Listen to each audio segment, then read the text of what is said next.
Hariḥ Om Shri Gurubhyo Namaḥ. Hariḥ Om Sadashivasamarambham Shankaracharya Madhyamam Asmadacharya Paryantam Vande Guru Paramparam. Om. Namaste everyone. So today actually Unnati pointed out that it's Vasanta Panchami, which is a very auspicious day to start the Gita. And I did not realize this earlier, and I was planning on making a little key address on the fact that it's an auspicious day because we are starting the Gita, not the other way around. But incidentally, it works out both ways.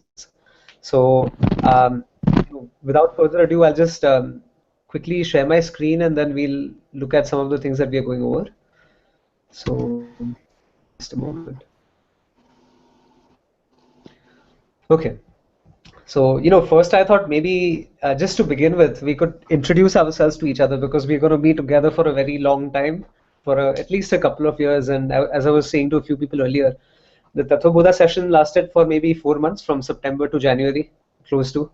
And the Gita is a much more expansive text, and especially the way Pujya Swamiji has treated it. So, it is a very voluminous text, and this should easily keep us going for another couple of years, at least till 2017 or 18. I've not really framed a timeline for it, but yeah, definitely it's going to take a while. So if everybody would like to introduce themselves first, and then after that we'll just look at some of the things that we're going to cover. So the Bhagavad Gita that Pujya Swamiji has given a talk on the comment. It includes a commentary of Adi Shankaracharya as well.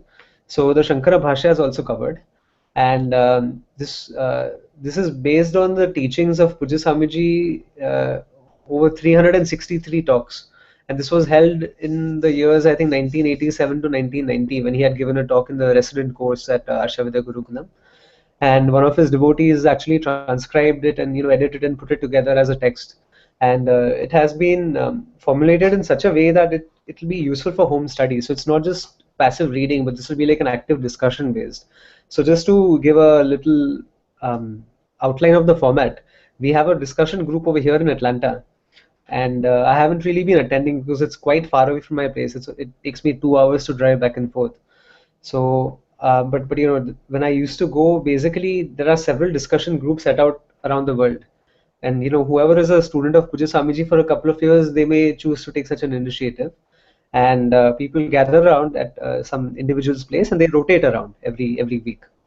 So today it might be one person's place, next week it may be somebody else, and everybody reads a section of the Gita aloud, and everybody else listens while that one person is reading, and then they rotate around the reading as well. And any discussions or questions that might occur along the way, people address that as well. So this is more or less the format, and there are two texts really that we need.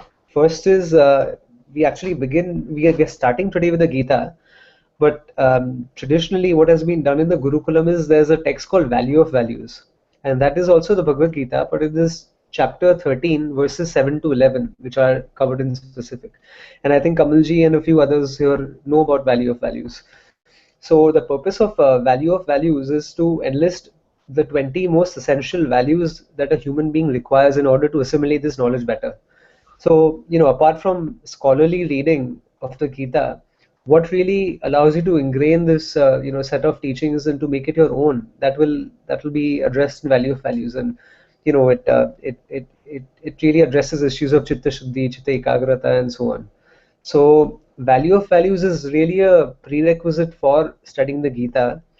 But since the introduction of the Gita may itself last for a couple of months, or maybe at least 2 months, my suggestion would be that everybody read Value of Values independently at their own pace, and then once we resume with chapter 1 of the Gita after the introduction is over, then hopefully by that time everybody has completed Value of Values on their own.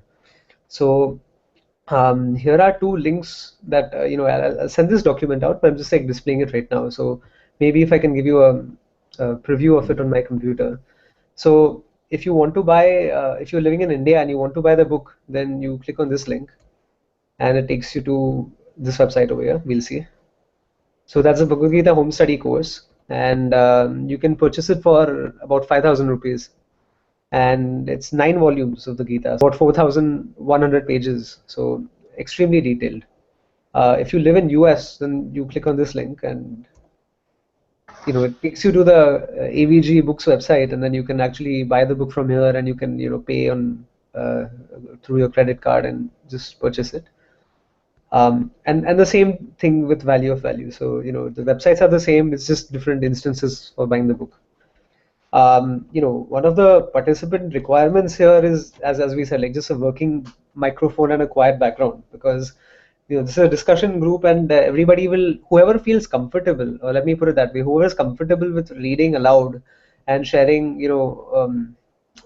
their views with the rest of the group, please feel free to participate. Otherwise, we always have the YouTube link, because there may always be some people who may want to join the discussion group, and there may not be space in Google Hangouts as such, because there's a 10-person limitation, including the one who sets up the Hangout. So it's myself and 9 other people can join comfortably, and that is the maximum number of people that are allowed to join a Hangouts as per Google's policies. So if you wish to participate, I encourage joining these Hangouts. But if you wish to passively listen, I also encourage viewing this simultaneously on YouTube, so that someone who may wish to participate can benefit from joining the satsanga. So with that said, can we just go ahead and introduce ourselves? Like, who would like to start first? I would like to start. Okay. Yeah. Hello everyone. Hari Om. I am Unnati. I am Prashant's wife. He got married last year, and currently finished studying Tattva Bodha, and yes, looking forward for studying Gītā on this auspicious day. Very nice, Unnati. And if you can also give your educational background and just like what you're up to in life, so we can all kind of get to know each other better. Yes. So by profession, I'm a teacher trainer, and I've studied my master's in human development, and I did my bachelor's in early childhood and care. So currently I'm developing content for preschoolers as well as training students in the university. Oh, very cool. Okay, shall I take it?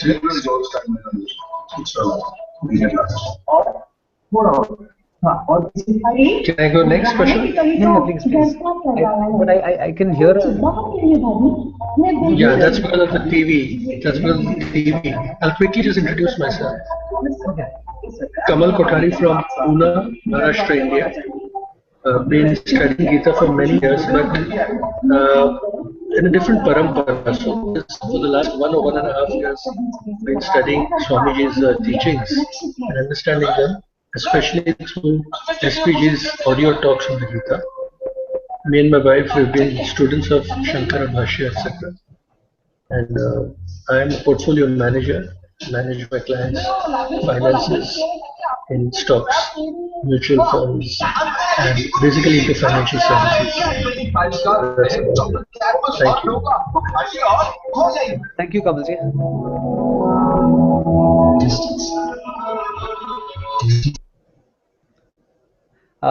Who's next?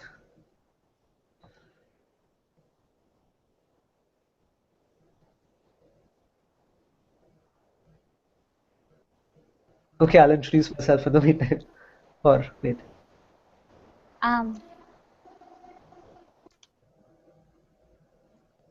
No, go ahead. Hello?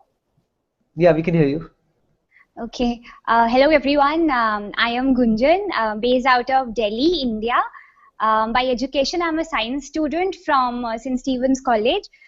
Post which I've also completed my master's in marketing. Currently, I own a brand in fashion jewelry here and manage it locally in Delhi. Really looking forward to these classes. Oh, very cool. Yeah, I was surprised about the St. Stephen College, but I had already spoke to you about it earlier. Yeah. For those who don't know, St. Stephen has generated some of the most secular minds in the country, so Gunjan is an exception. No, it's just maybe like a common perception that people have, like all kinds of people everywhere. Yeah, so, true. Yeah, so. Oh, thanks for the introduction. Sundarji, would you like to introduce yourself? So, Hariḥ Om. My name is Sundar Rajan. and I live in Canada. I'm more on the Pacific West Coast, and I'm profession-wise I'm a project manager, but passion-wise I'm more on a Vedanti. So for probably since the mid 90s or early 90s, that's when I started reading the Bhagavad Gita, and that's been a continual journey. And Upanishads and other things are more. I live more in the Upanishadic times than in the modern times. That's a very apt way to put it. Something So that I'm we must looking strive forward to for. learning a lot from this session. Thank you. Thanks a lot. Anybody else? Namaskara. I'm Soumya. I live in Bangalore, and I've done my master's in science, and I currently work in a software firm in Bangalore. Last couple of months, I attended the Tattva Bodha sessions, which were awesome in the sense they made life more meaningful, I would say. And I'm very much looking forward to the Bhagavad Gita sessions. That's it. Thank you. Thank you, Soumya ji. Shabu bhai, are you here? Karishma ji? Ashwini bhai?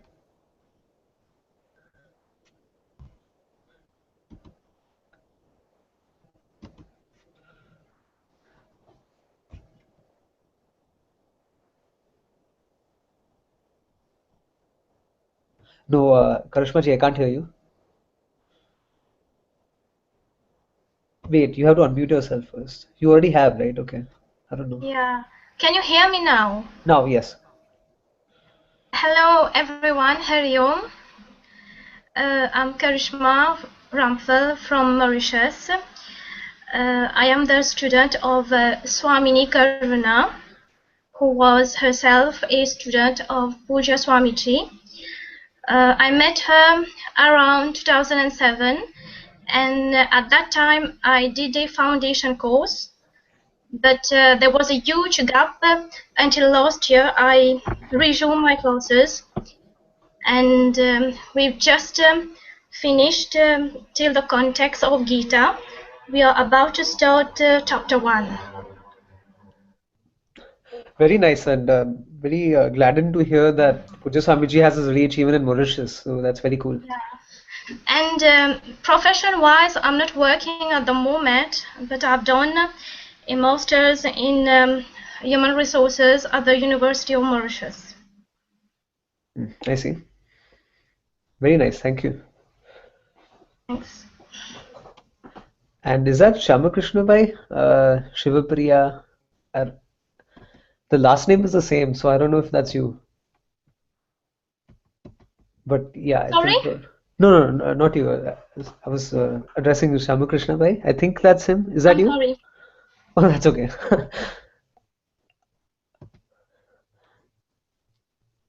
Okay. Whenever you're ready, we'll pick up there. But let's start the Gita itself for now.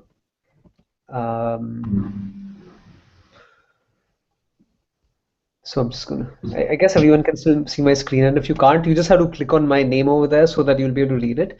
And don't worry, I'll send you all the PDF later. But maybe before we start, Unnati has already made her purchase, and I think Sundarji has also is also planning to purchase. So maybe if you would like to give a short note about,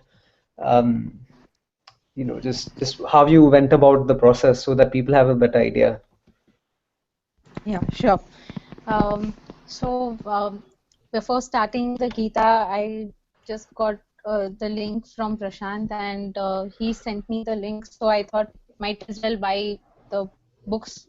They are 9 volumes, and once you go to the site, you can see all the 9 volumes which are there, and it's very clear that there are different steps given how to buy. So once you click on add to cart, you can just put it on your cart, and then you can buy. So the procedure is very clear. Once you do it, you will get a mail. So on your mail, they will give details regarding how to deposit, and there will be a specific amount of some 5,200 rupees, which will include the shipping charges as well. And they will provide an entire kit along with the bag, because the 9 volumes are very heavy. So they'll be providing the entire kit within 2 weeks time. So I've not yet got my copies, so probably I'll receive by next week. So looking forward for that. And the thing is very convenient. The site is user friendly, and you can also track where your book has reached. So it's very convenient, and I would request everyone to buy it, because it just feels good that we have all the copies with us, as well as it's a good contribution to the Gurukulam, because they are investing so much into the research, and they are bringing out these copies, which is really a great initiative by them. So I would request everyone to buy it. And yes, it's always better to have books in hand rather than reading on PDF or online. Oh, thank you very much. And I'm glad you outlined the process of how to make the purchases in India, because I can't really speak about that since I've not bought my copies over there. But the same thing works over here. If you go to the links which I'll send you after the session, you just have to click on buy the book and enter your credit card information, and within a week or so they will send it to your place. So as echoing what Unnati said earlier, I strongly recommend that you make the purchase as well, because knowledge does not really have a fee. There's no price of knowledge, but at the same time, the Gurukulam needs to support itself, and this is our way of contributing and supporting them, because they also have their own expenses of creating the books, manufacturing, editing, and then since I've been to Arsha Vidya Gurukulam several times, I see that the cost of maintenance is incredibly high over there. They have free lodging for whoever goes, and they have free food for whoever stays there, and it's just very difficult for them to maintain it. So in whatever way we can support them, it would be a great contribution, and it would be our, I guess, just a way of saying thank you to this parampara for providing us so much knowledge. So if I may add, more than saying a thank you, it's one of our duties as basically it's a runa. It's more like Rishi Runa, or giving it to our ancestors. And as part of, thank you again, both Unnati ji and Prashant ji, for outlining, which leaves me very less to say. And I've also made the purchase, and I have copies of Gītā, right from Gītā Press, Gorakhpur, Ramakrishna Math and all. And I buy these because it's my way of contributing and sustaining, or at least hope to contribute and sustain the parampara. And also in our tradition, there is something called Guru Dakshina.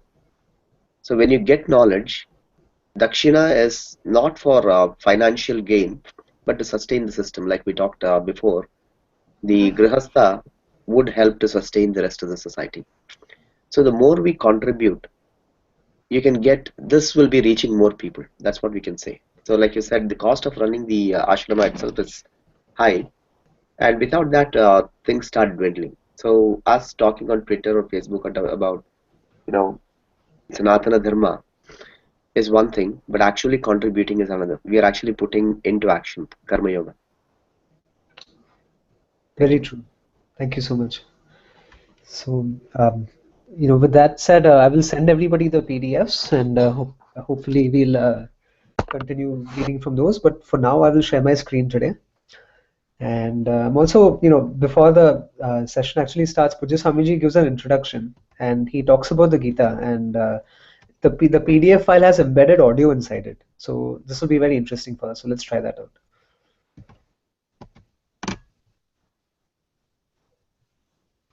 यदा यदा हि धर्मस्य ग्लानिर्भवति भारत अभ्युत्थानमधर्मस्य तदात्मानं सृजाम्यहम् परित्राणाय साधूनां विनाशाय च दुष्कृतां धर्म संस्थापनार्थाय संभवामि युगे युगे.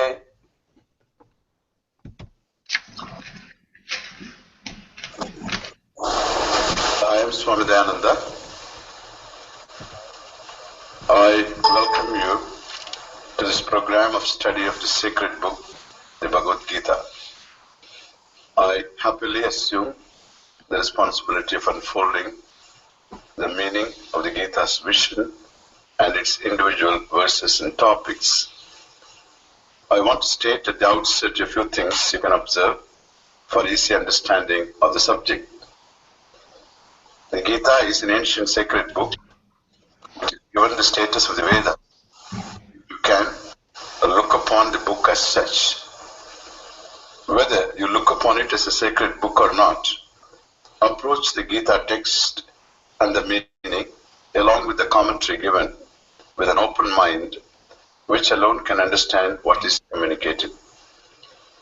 The sanctity you attach to the Gita will help you question not the Gita, but your understanding if you find the text self-contradictory. This is what we call Shraddha. Veda Vyasa, the author of the Mahabharata, presents the Gita in it as a dialogue between Arjuna and Krishna. While doing so, he presents Krishna as the Lord. Therefore, throughout the Gita, except in one place, Krishna presents himself in this way. Therefore, the first person singular used on the part of Krishna always refers to the Lord or to his essential nature. Any historical opinion about Krishna does not alter this fact. Please therefore look upon Krishna in the Gita as the Lord. This is how Vyasa presents him. Whether you believe or you don't believe in the Lord is to be understood with the study of the Gita. Therefore, if you are a believer, take Krishna as the Lord that you understand. If you are not a believer, you can take Krishna as a teacher and give him the chance to unfold what he has to say regarding you, the world, and God. Please study daily in the morning after you shower so that you can dwell upon the topics discussed throughout the day. You can also form a group consisting of a few families and meet once every 2 weeks. In the group, you can ask each person to read aloud a couple of pages while the others listen. Discussions can also be encouraged. You can write to me for clarification of any doubt you may have as you study and reflect. The material you will be receiving is an abridged transcript of my classes for students attending the current 3-year course at Ashavidya Gurukulam. Purposely, the class format is retained. In the method adopted in teaching Vedanta, there is always a repetition. This repetition is meant to be conditioned or orientation with reference to the realities of life, values, and other related topics so that the vision of the Gita becomes in time a reality. Therefore, I request that you not become discouraged, even if the same thing is said over and over. It is a fact known to all students of Vedanta that a given topic is understood entirely in a different dimension after listening to the topic a number of times. This is the method adopted in the Gita and all the Upanishads. I have chanted in this tape the Gita Dhyana, the meaning and comments on this verse after the general introduction. You can learn to recite these verses. I have also recited the 15th chapter of the Gita so that you can pick up the mode of chanting. As we begin this program of study, I invoke the grace of the Lord for your study to be complete and fruitful. I take you seriously as a student, and therefore I request you to feel free to write to me whenever you need help in understanding this great book. I am with you in this journey. So that was a beautiful introduction by Swamiji. So now we actually begin. So, would Sundarji like to initiate with a prayer of his choice, since we are about to start the study? No, you do it. I'll listen today. Okay. Yeah. Om Saraswati Namastubhyam Varade Kamarupini Vidyarambham Karishyami Siddhir Bhavatu Me Sada.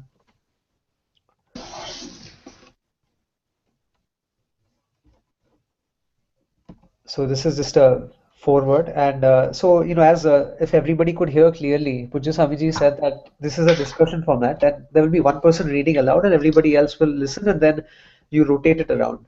So just one, small suggestion.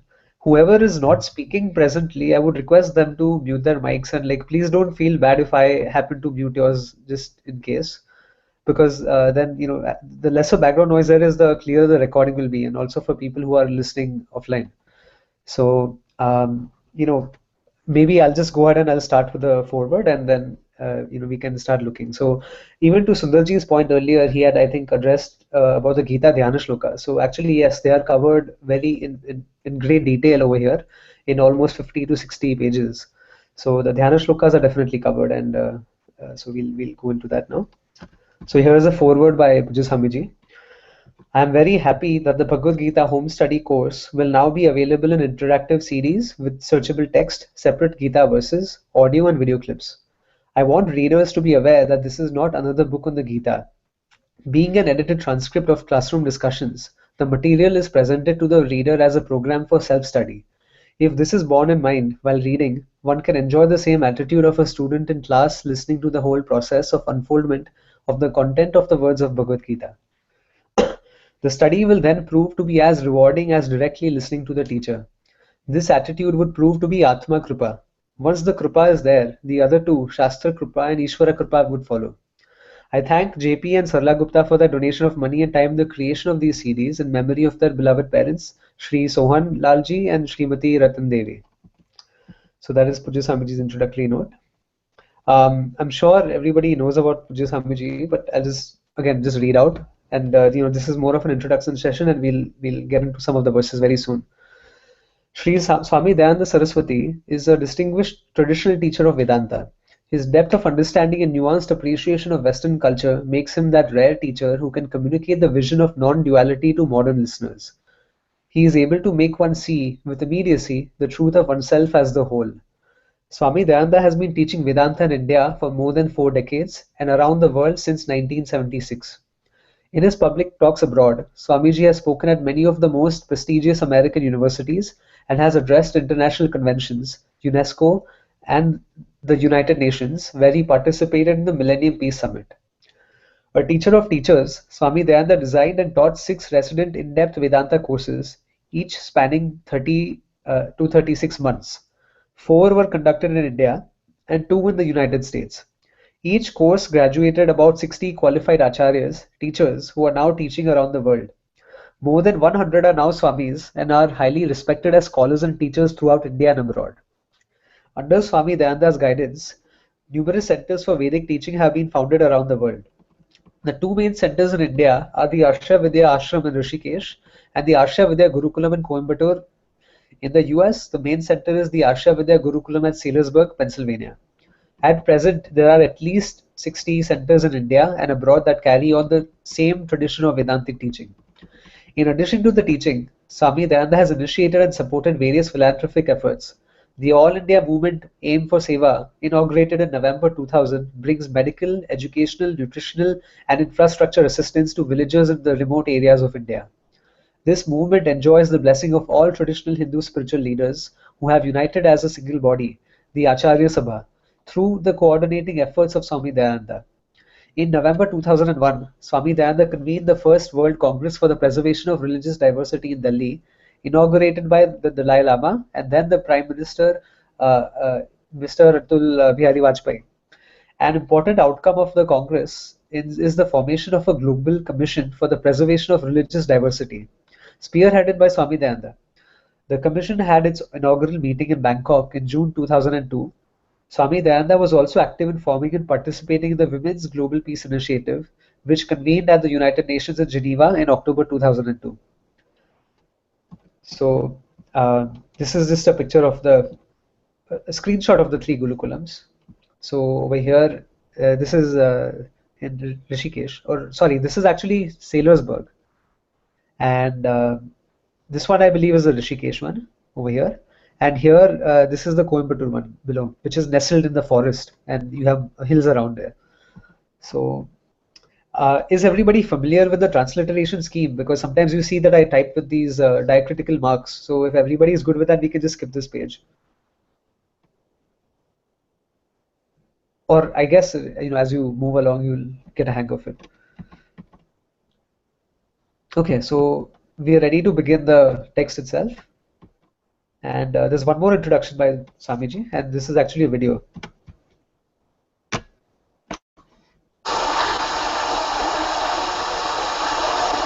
Gītā is a dialogue. The dialogue between a teacher and a student. The student is Arjuna and the teacher is Krishna. Krishna is not just a Mr. Krishna. Krishna is presented by Vyasa in the Mahabharata as Bhagavan, as the Lord, as Avatar.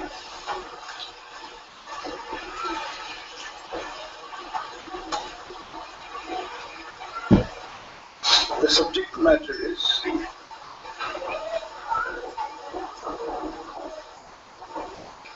the human ultimate goal. A self-judging human being is seeking approval of himself. And self-approval can never be there unless the self is approved. As long as the self is construed to be one lacking, wanting, limited, one is not going to accept it. It has got to be free from limitation. In the very human struggle to be different from what that human being is right now, is revealed the human goal. Self-approval is the human goal.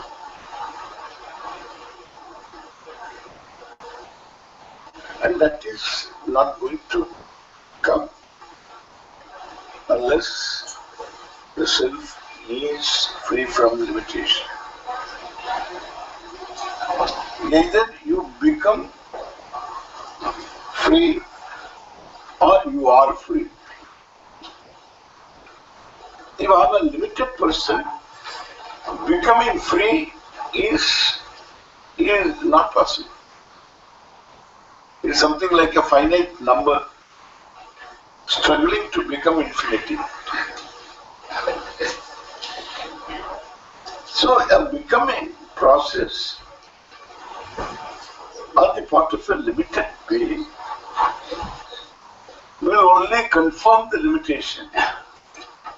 It is not going to make him free from being limited. Either I am already limited because the whole struggle is from a judgment, and a judgment may be wrong. The Gītā says it is wrong. Therefore, the Gītā corrects my judgment and gives me a vision of myself,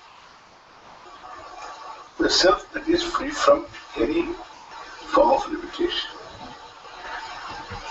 So limitlessness is my nature.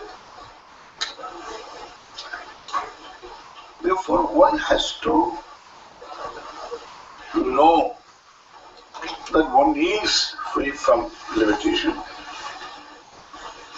That knowledge is what is called Shreyas. Arjuna asks for it, and Krishna gives it totally. Not only gives this knowledge, to own this knowledge, because it is not knowledge centered on something other than myself. It is a knowledge centered on myself. Therefore, what is the preparedness for this knowledge? No knowledge is gained without preparedness, whether it is arithmetic or high mathematics. You always require to be ready for the next lesson. Preparedness is inevitable in knowledge. For a knowledge centered on myself, to say that I am the whole, to see I am the whole, a human being has to have certain preparedness. Then the process of preparing oneself is called yoga. In the Bhagavad Gītā, this yoga of self-growth, a certain maturity, that helps me conform to what is dharma without any murmur.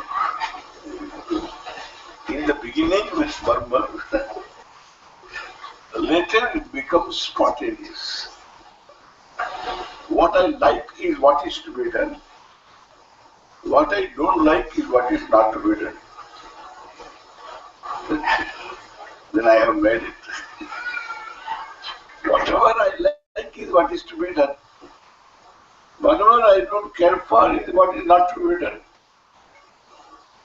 That's what we call the phala of the result of the life of Karma Yoga. Therefore, Gītā Śāstra is a complete Śāstra. Not only it gives me the vision, it gives me a way of life. Way of life based upon certain realities. What is to be achieved initially and ultimately. Both the achievements are called Siddhi. The initial achievement also is Siddhi, Antakarana Siddhi. The final achievement is called Jnana Moksha. Ihaiva taijjita sargaha yesham samye sthitam manaha. Even when one is alive, in this body, sargaha, the struggle of becoming, comes to an end. When one is alive in this body, one becomes free. Free to own, to support a limited body, limited mind, a limited set of senses, a set of limited senses. To support them. That is called freedom. It is not freedom from limitation. It is freedom to have limitation. That's freedom, real freedom. And that's a very big topic. But the Gītā, the home study program, makes all big topics very easy topic. Why? Because it's a classroom material. It's not something written. When you write, it's different. So you imagine an audience and write. When you speak, The eyes are looking at you. The eyes that don't understand. And therefore, so you need to be repetitive. You need to be creative. And therefore, it's always good to have the material of a classroom in your hand. Either you sit in a class or have the material of the classroom transcribed and given to you. And now it's being given to you. It's available in book form. Now it's available in CD. So thanks to our friend JP Gupta.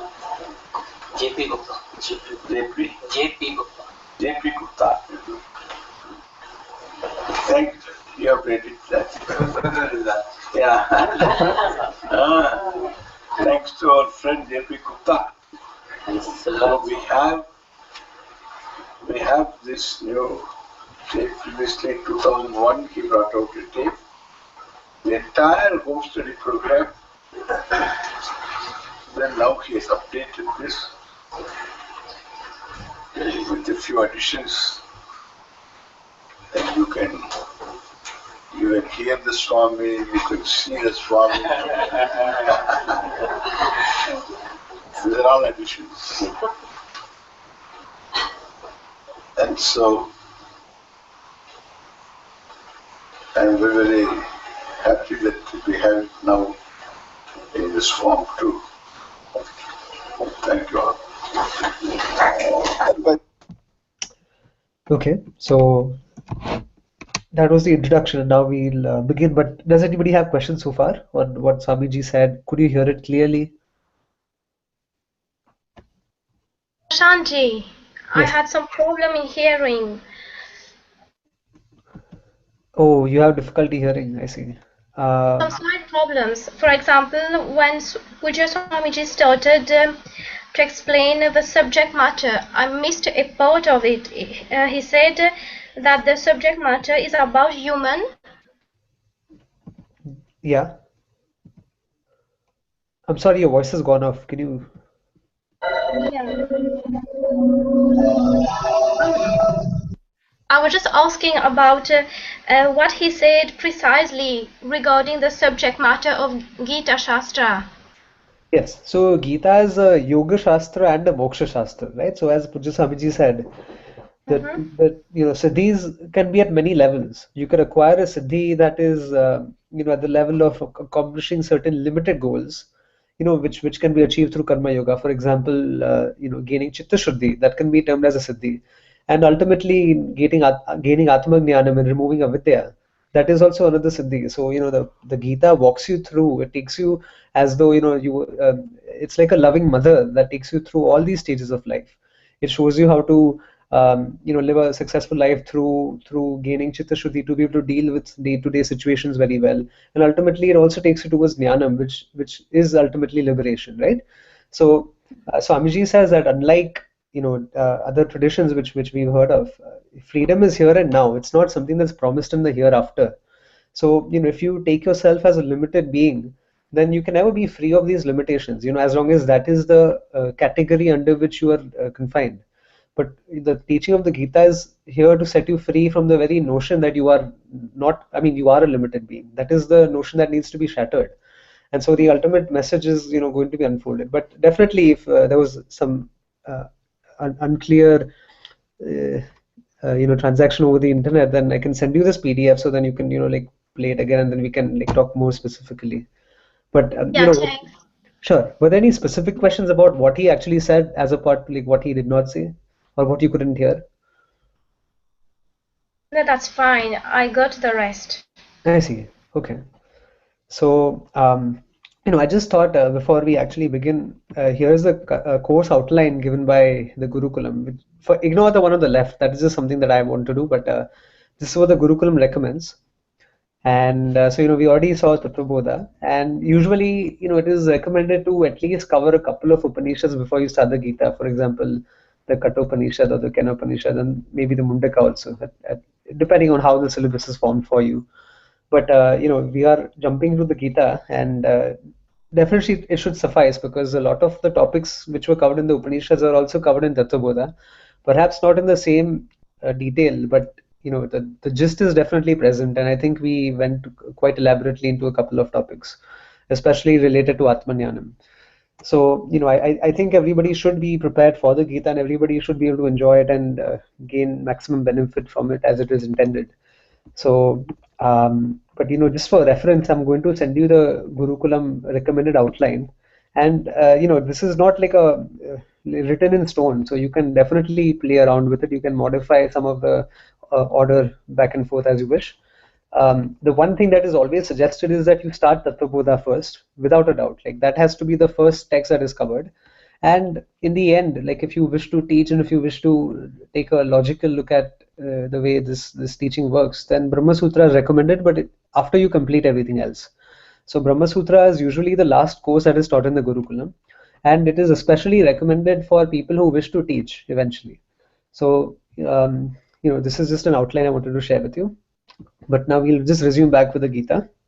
And I encourage people to, just step up and contribute to the discussion, or if there are any questions, like, don't feel shy, just, bring it up and we'll address that as well. So, this is a discussion group, as Pujya Swamiji said. So it's not the same as a, like, nobody's a teacher over here. We are all students and we are all learning from each other. So the way I feel this should work, and this is what we've been doing in the Atlanta Satsang group, is there's one section that one person reads and then another person switches around. You kind of like rotate. So whoever feels comfortable reading aloud, I encourage you to do so. And there's no obligations. If you don't feel comfortable, that's fine. You can remain quiet also. But so, like, for example, this is the first section we see over here. So I'll read that and then somebody else can resume the next. So I'll just start. Introduction to the Bhagavad Gita. It is said that a human birth is not easy to achieve. If we look at it from an evolutionary standpoint, there are millions of years between the ape and the human being. In other words, the monkey did not become a person overnight. Even from the standpoint of reincarnation, where human birth is said to be a result of one's own past actions, karma, it is not easy. And once you have this human body, whether it is to be due to karma or to natural selection inherent in evolution, you are no longer in the hands of nature. You now have the rare capacity called free will to initiate a further process of evolution. The whole process then is in your hands. An animal, on the other hand, is fulfilled once it survives a few years and produces an offspring. The cow, for example, need not do anything more than reach physical maturity in order to be an adult. It need not do anything to be evolved emotionally. There is no such thing as an emotionally mature cow. The only goal of a cow's life is to survive to adulthood, and as an adult, to survive as long as it can. Once it has become an adult, the cow is mature in every way. A human being also has to become an adult physically. Otherwise, one's life is unfulfilled. To become an adult physically, you need only survive by appeasing your hunger and thirst, and avoiding fatal accidents and diseases. You need not do anything special. The process is a very natural one, made possible by the survival instinct common to all living beings. Hence, after a few years, you find that you have become an adult. Until you are a physical adult, you are in the hands of nature. Nature takes care of your physical growth until you can no longer say, I am a child. Emotional maturity, however, does not happen in the same way. Unlike physical maturity, emotional maturity is purely in your hands. Unlike a cow, one need not be mature just because one happens to have an adult physical body. Inner maturity is a process that you have to initiate because you are a human being enjoying a faculty of choice. So this is the first section, and the way this goes is, if there are any questions you have around this topic, or if there's anything you'd like to contribute, then we can do that. Otherwise, the next person can begin reading the second section.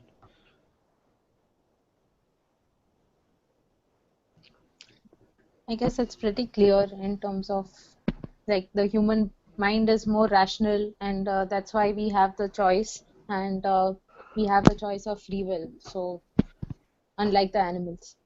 Yes, it's very true. And if we relate to even Tattvabodha, and when we covered, I think we'll probably see this over here in the next one. So, the human being has 4 pursuits, whereas animals have only Artha and Kama. The human being alone is capable of pursuing Dharma and Moksha. So, who would like to read next? Can we actually assign a rotation number just so that, in between there are no interruptions and we can just smoothly transition from one to the other? Yeah, sure. I can take the initiative to read if you wish. Yeah, sure. So as long as you're comfortable with it, and so can we just start assigning numbers so that we rotate around without interruption? So I'm first, you're second. Who would like to go after that? Me, third. Okay, Unnati is third. Then? Prashant, I'm okay, but there's always the background noise, so I'd rather not today. Maybe some other time. Yeah, Kamalji. Actually, if background noise is there, then maybe some other time Yes. is better. Yeah. Number 4, Sundarji, maybe. Sorry, I just typed in. I'll take a pass for the reading the English bit because I'm not very comfortable reading long verses in English. I used to be dyslexic. Okay. I see. Yeah. So Sanskrit I can do it. Like the actual shloka part that I can do. That's the other thing. I was thinking that maybe at the end of each session, if you could, just chant the Dhyana shloka, then we can all like chant along or something. Sure. Okay, excellent. So, so it's Unnati is 3. Does anybody else want to go? Yeah, I can go next. Okay, so Gunjan ji is 4. Okay, all right. So Karishma ji, please go ahead. Or I'm sorry, if I'm leaving anybody else out. Is anybody else interested in reading aloud? I can also do, Prashant, but I don't know if there's enough time. No, there'll be enough time. I'm just saying that, as long as we have our numbers assigned and we know our order, then we can kind of transition into it. So it's just again like one. I'm number 1. Karishma ji is 2. Unnati is 3. Gunjan ji is 4, and you're 5. Soumya ji. Okay. Okay. Right. But if there's background noise, then like please desist from that. Like maybe. So, all right. Karishma ji, please go ahead. What I'll do is after I'm going to read, I'm going to mute my microphone. All right. If that helps. That helps. Yeah. Yeah. Okay. Yes. Yeah. One second. Sorry. Yeah. Start here. The human pursuit. Yeah. The human pursuit. Whatever is fundamentally sought after by every human being is called Purushartha in Sanskrit. Although each individual seeks something peculiar, there are 4 ends that everyone seeks, whether he or she is an Eskimo in Alaska or someone living in a remote village in India.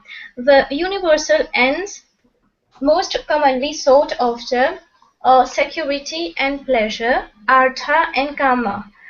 The remaining 2 purusharthas, dharma and moksha, to be explained below, can also be accomplished by a human being.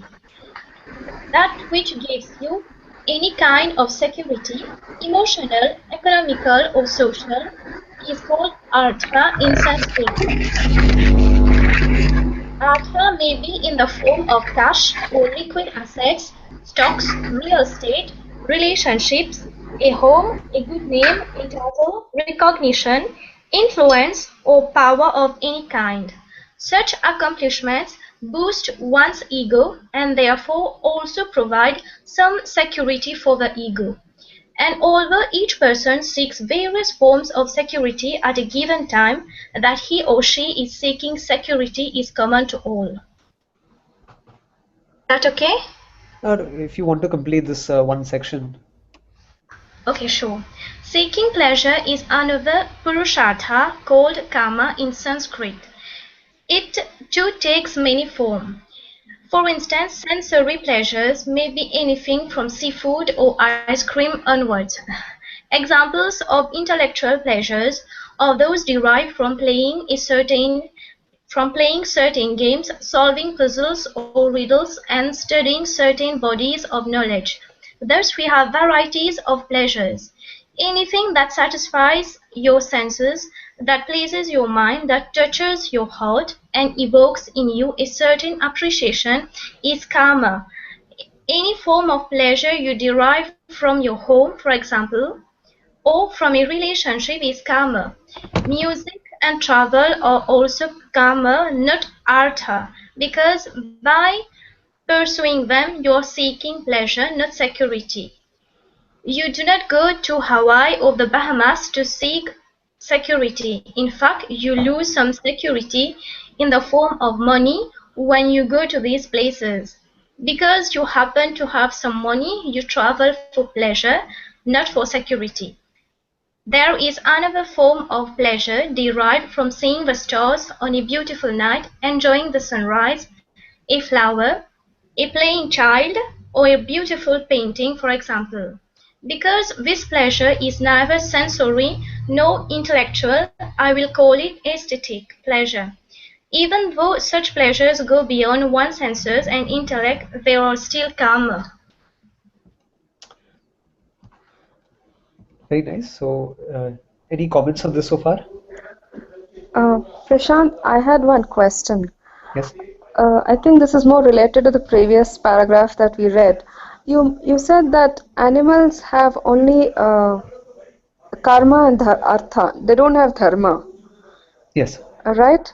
But aren't they actually doing dharma by just being themselves? Even isn't that also a dharma, because they're just following the order that Yes. they have to follow?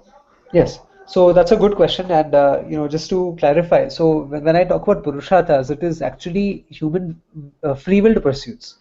So an animal derives its security by reproduction, by finding shelter, by gathering food, and so on, right? So this is instinctive. It is the instinct for security is inbuilt within an animal. Same way, even an animal wishes to derive pleasure from its life. So all animal pursuits are instinctive. They are inborn. They are genetic. So they are already part of the animal's DNA. Now, as far as dharma goes, it is doing what it is supposed to do, as you very correctly said. So whatever an animal does, whether it if a dog barks at somebody, that's also dharma. If a donkey kicks somebody, that's also its dharma. It's just part of its nature. It does not choose to do that. It does not scheme. It does not plot. It does not plan. It does not have any free-willed motivations that drive its actions. So as far as that is concerned, an animal cannot choose to do dharma, right? Dharma is a de facto expression of an animal's being. So whatever an animal does is within dharma. Of course, it cannot pursue moksha, and it cannot even pursue dharma. It just simply does dharma as a part of its own upadhi. So its upadhi is such that whatever it does is its own dharma, and therefore the animal gati, it's called a gati, like a life form of the animal, is a bhokta. It's not a karta. It does not perform any actions as a free willed being. Therefore, it does not generate any karma, and it can only reap the results of the past karma that are performed in a manushya gati. Whereas if you take a human being, the human being has a choice. It can either perform dharma or it can perform an act of adharma, right? So I can consciously hurt somebody. I can consciously plan and scheme to plot against somebody, take revenge, and try to hurt someone intentionally, knowing that it is wrong. An animal does not know that biting somebody or barking at somebody is wrong, right? It does not think in those terms. It does not have the intellect which is well developed to discern from dharma and adharma, whereas we have the dharma adharma vivekaha. So we can discriminate between what is right and what is wrong, and therefore the human being can consciously pursue dharma. It can consciously pursue moksha and artha and kama as well, whereas the animal can only live out its life instinctively and only pursue artha and kama, but it cannot consciously perform actions of dharma or moksha. So does that answer your question? Yeah. Yes.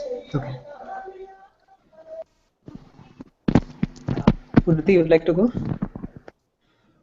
Yeah. Dharma as a human end. This is the third purushartha, dharma, that is neither artha nor kama. Dharma is a word with many meanings, as we shall see. Here, it refers to the pleasure born of harmony, the pleasure derived from friendship, sharing, helping another person, and so on. For example, when you are able to relieve someone's suffering, you experience a joy. That is not kama. This form of pleasure is different from both artha and kama in that you do not usually seek out a person in pain in order to pick up some pleasure. It is not the same as going to Hawaii or to a concert. You happen to come across someone in pain, you are able to alleviate the person's discomfort, and you feel happy. A doctor who does not work purely for financial gain enjoys this kind of pleasure. Charity works in the same way. Those who are able to discover joy in such work do so, I would say because there is inner growth and understanding, a certain sensitivity on their part. This sensitivity is also required to understand love, for to love another person thoroughly is to understand the other person, for which one should be educated, cultured. If a person has not learned through experiences, if a person is not cultured, can you scroll down? Yeah. What kind of joy can he or she get out of life? For such people, there can be only sensory pleasures, eating, for example. But many simple joys are lacking in their lives. Thus, the gain in one's life is commensurate with what one knows. It seems that a certain professor of medicine in his introductory class said, "What your mind does not know, your eyes do not see." What he meant was that without medical knowledge, the cause for a disease would continue to elude a person, even though the symptoms are everywhere. The eyes may see the symptoms, but the mind does not know.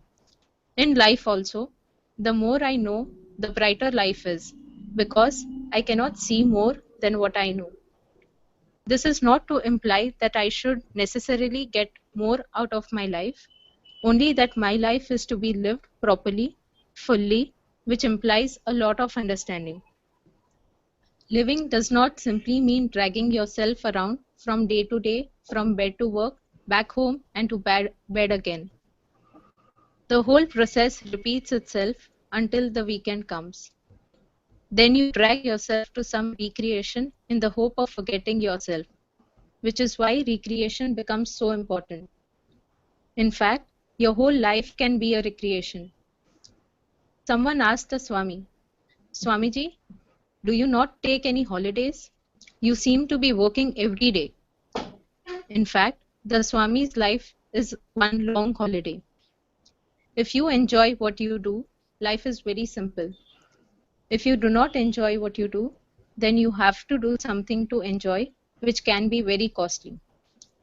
On the other hand, any pleasure that comes out of one's maturing process is a different type of joy. Not hurting someone or doing the right thing at the right time, for instance, gives you joy, if not immediately, later. Suppose you have postponed doing something like the laundry, vacuuming, meditating.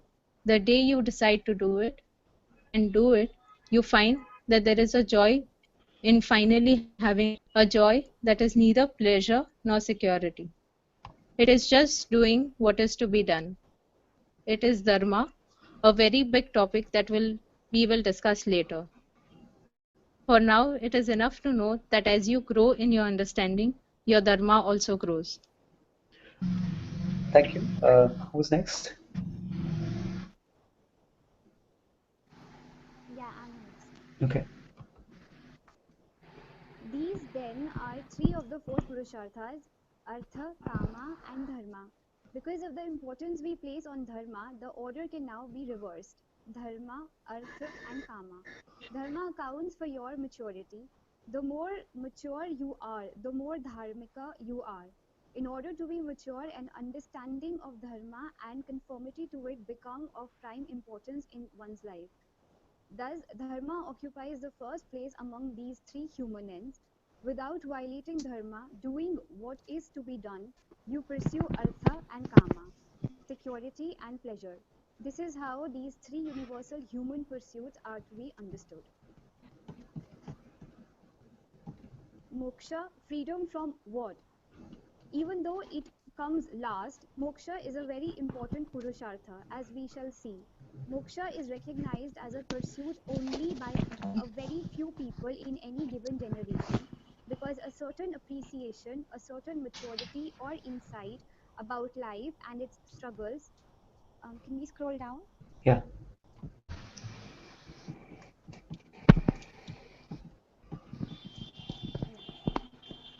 Is required to understand moksha. People do not discerningly pursue it, although everyone is in fact always seeking freedom in one form or other. Although we think of freedom in a very positive way, the word moksha is actually defined in a negative sense. there is something binding you from which you want to become free, and that freedom is moksha. We say, for example, that a man who is not in jail has freedom, whereas if he is in jail, he does not. Because he cannot choose to come out, he has lost his freedom of mobility and wants to gain it. He wants freedom from the shackles of jail. Can we scroll down? Yeah. Sorry, 1 second.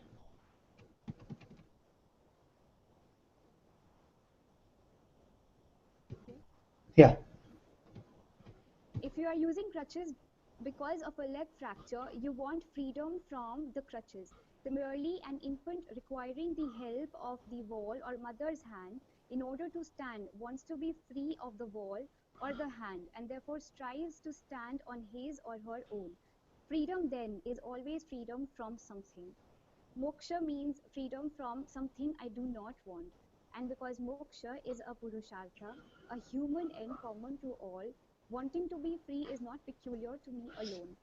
Everyone wants to be free from certain things that are common to all.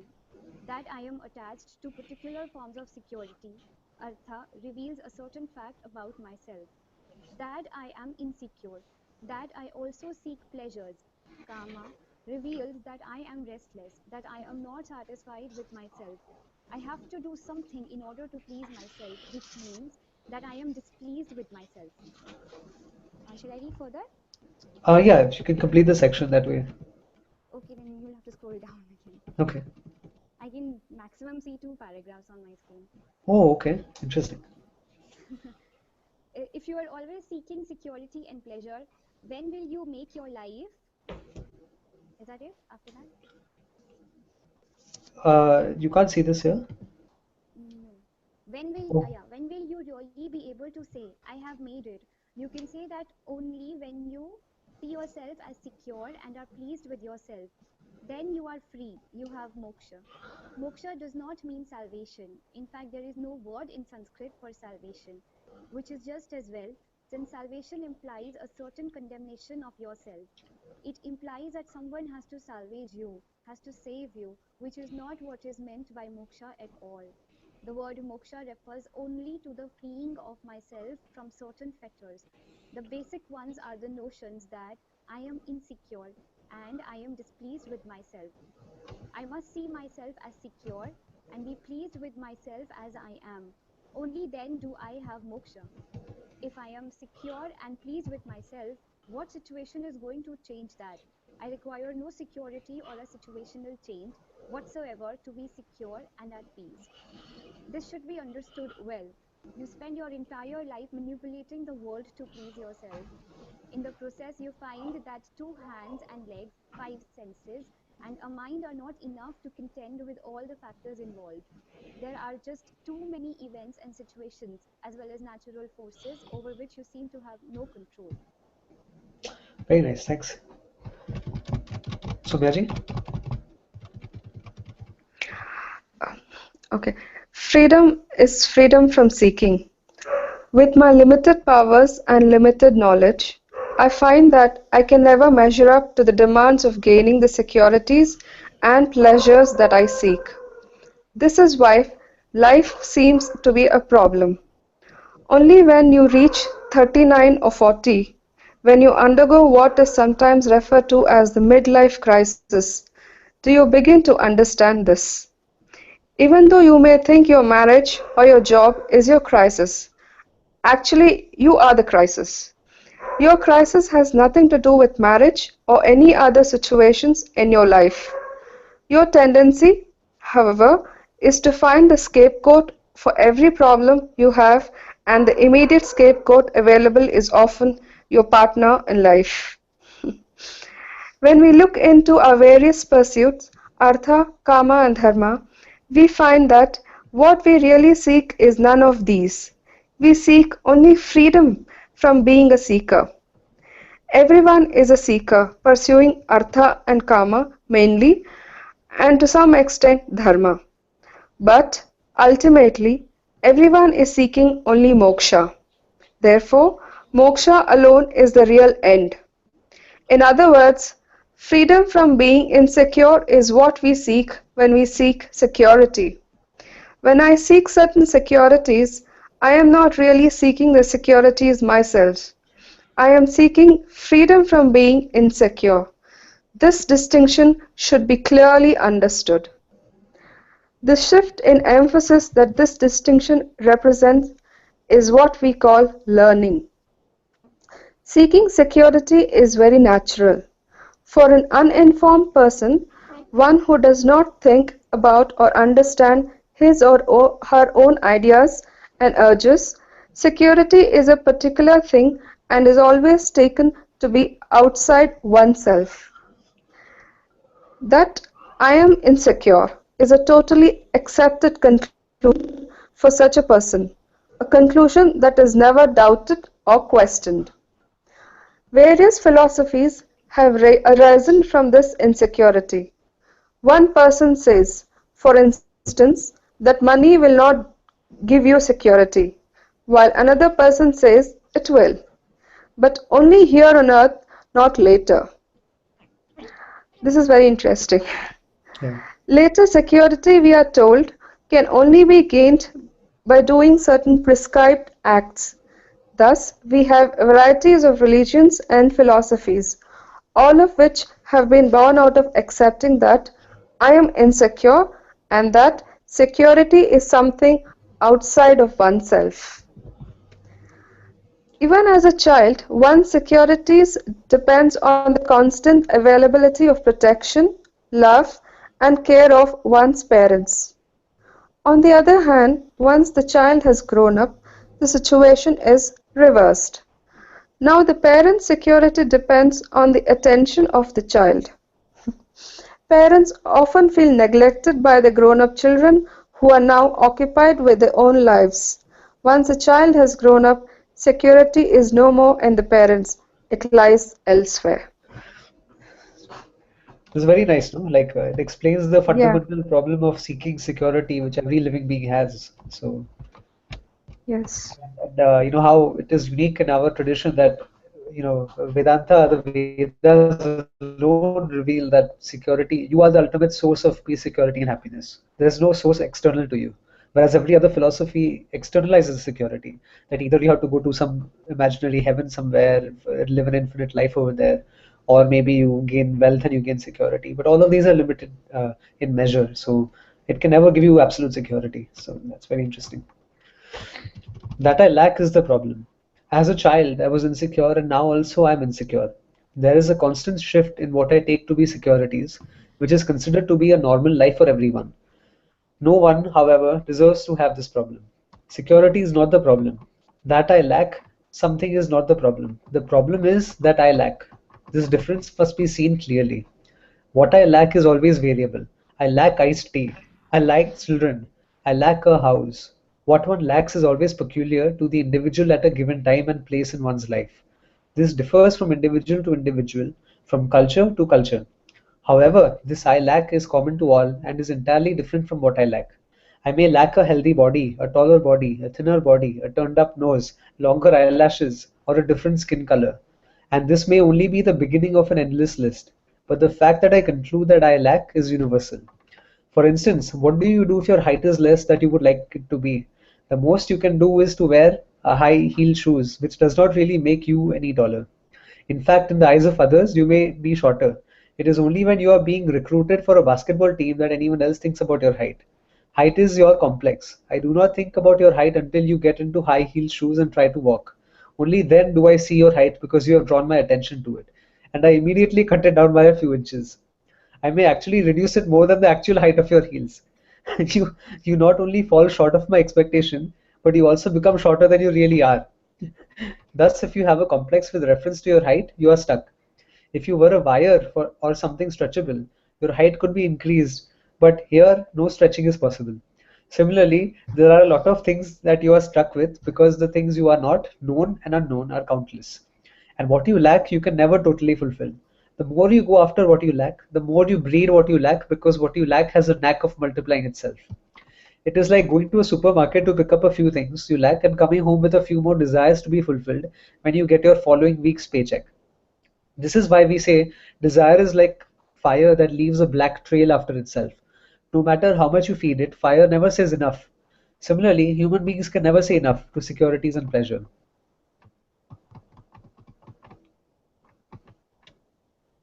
That's an interesting part, because these days I was feeling quite a lacking person. Yes, and ultimately, when we focus on the lacks, as Swamiji said, they tend to multiply themselves because we give it more power, we give it more attention, and then that becomes a very preoccupying thought in our mind. So definitely, one should address whatever lack there is, but they should do it in a very mature and objective way. It should not be, taken as my lack per se, right? So if I lack something, there are some things you cannot really change. You cannot change things about your body. Perhaps, in order to be more healthy, you can choose to lose weight and you can choose to live a healthier lifestyle. But then the motivation is what should drive. There should not be a sense of one's image in somebody else's eyes, or how I appear or how I present myself to others. It should be for genuine causes, such as the cause of good health or the cause of, if for example, if professionally you lack something and you feel that you have more potential, then definitely Swamiji is not saying don't work towards it, but to not superimpose that upon your personal limitation. It does not belong to you. So, as we spoke about in Tattva, that this body, mind, sense complex is an upadhi, and it is a limiting adjunct to consciousness. But consciousness is asanga, right? It is detached. It is not something that is limited intrinsically. It is only this body, mind, sense complex that are limited. And therefore, all limitations belong to the not I, to the anatma, not to the atma. So, anyway, that's just an aside. Would you like to read this? Yeah. Insecure plus insecure is not secure. When then are you going to completely fulfill your arthas and karmas? I am not saying you should not seek out security. That is not the emphasis here. We are only trying to understand the very pursuit itself. Money definitely has its value, but if you think that there is security in money or in anything else, the process of seeking becomes endless. The insecure me, the one who wants to be secure, does not really become secure by the addition of what I consider to be securities. No one can say I am secure, even with all possible securities. As long as I require crutches, the sense of insecurity centered on me will remain with me. Feeling insecure because I have crutches doesn't mean I am secure. I feel secure only because of the crutches, whereas the sense of insecurity centered on me remains. Suppose I am insecure, and what I think is secure is as insecure as I am. For example, if one insecure person marries another insecure person in order to be secure, the result is not security. All that results is a marriage between two insecure people. Can there be a greater hell anywhere? When two such people come together, it is a problem, because insecurity plus insecurity do not make security, only double insecurity. There is a story about a man who, as he was bathing by the side of a river, slipped and was swept away by the current. Because he could not swim, he prayed, "Oh Lord, please help me." Just then a log came along, and catching hold of it, the man said, "My God, God is great." Then he realized that the log had fur on it, and hence also he had thought he was holding onto a log, but now he realized that the log was holding onto him. Still he thought that the Lord was saving him. He found, however, that the Lord was a grizzly bear that, having fallen from a tree, had also been swept up by the current. Once he realized he was holding on to a bear, he wanted to escape, but the bear already had too tight a hold on him.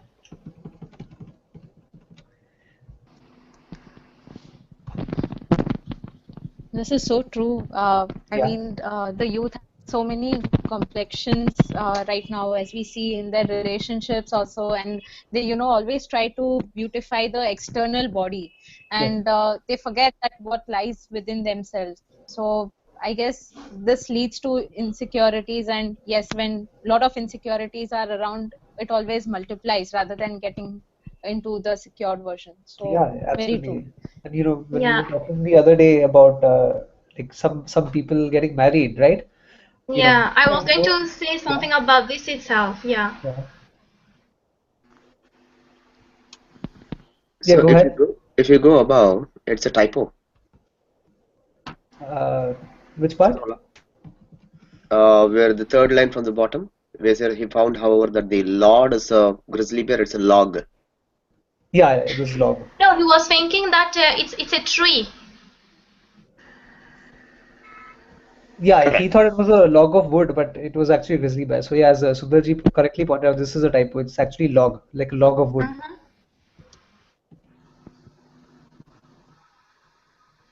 So yeah, but you know, thanks for pointing out, Sudarji. I'll actually make the correction in the text itself so that when I send it out, people also have that. You know, like coming to the point of like insecurity in marriages, it's very true because I know many people, like, you know, countless people who have actually decided to get married for the fact that, you know, things didn't work out earlier and then after marriage things work out, but they never do because if you enter with a strong sense of insecurity and the other person is also insecure, then you two insecure people coming together will only lead to double the insecurity. You can never be happy and successful. So it's actually a blessing to be, you know, to be with a person who's mature, who has a good self-image, who's able to, you know, have an objective view of the world, because that is where growth is involved.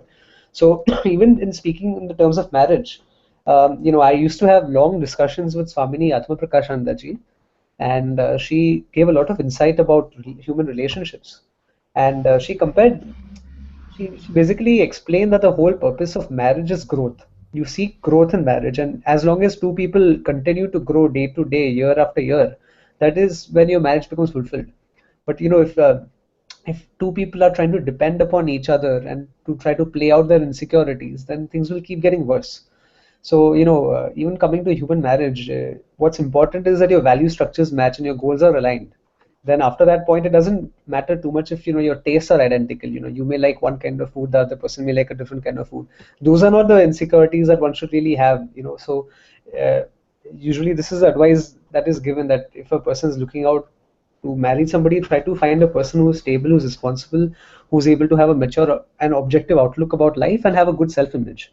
So insecurity insecurity will remain regardless of the situation, because you know, as was mentioned earlier, that if you take a crutch for support, the person is not becoming insecure because you take the crutch away, and I mean, sorry, secure, because if you take the crutch away, the person is still going to remain the same insecure person. So it's better to not build psychological, emotional crutches in our life.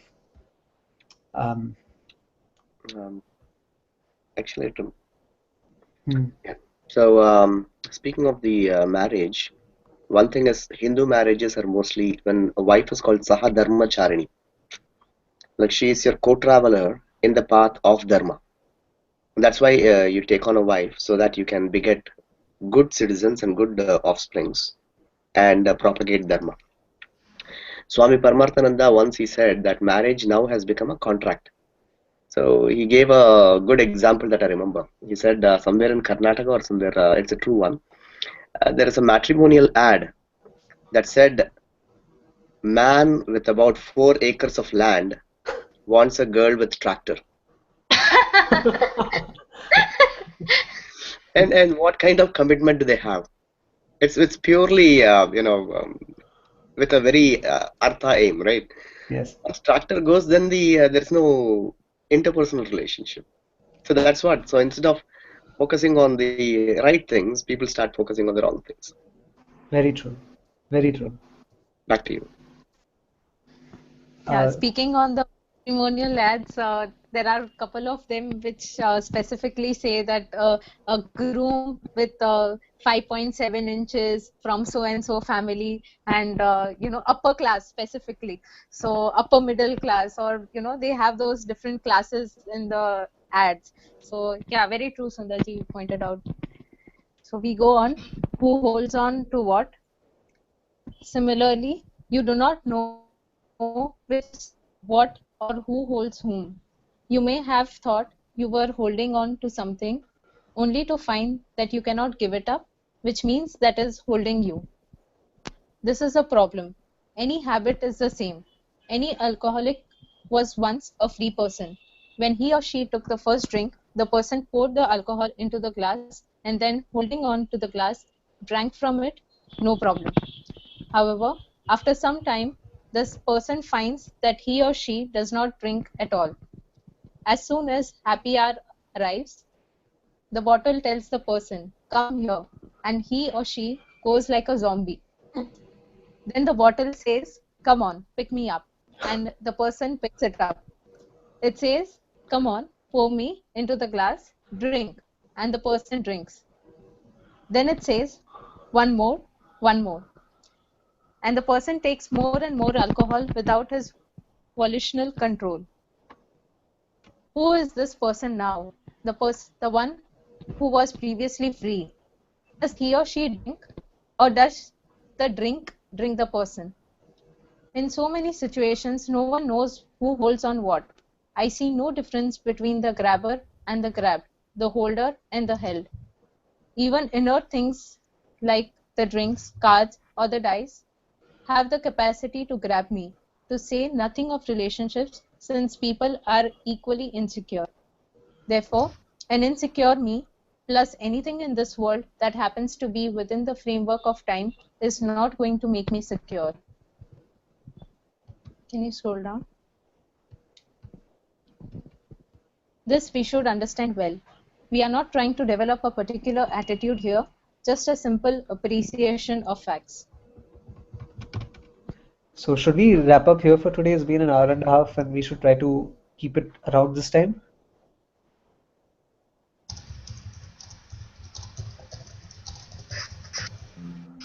Yes.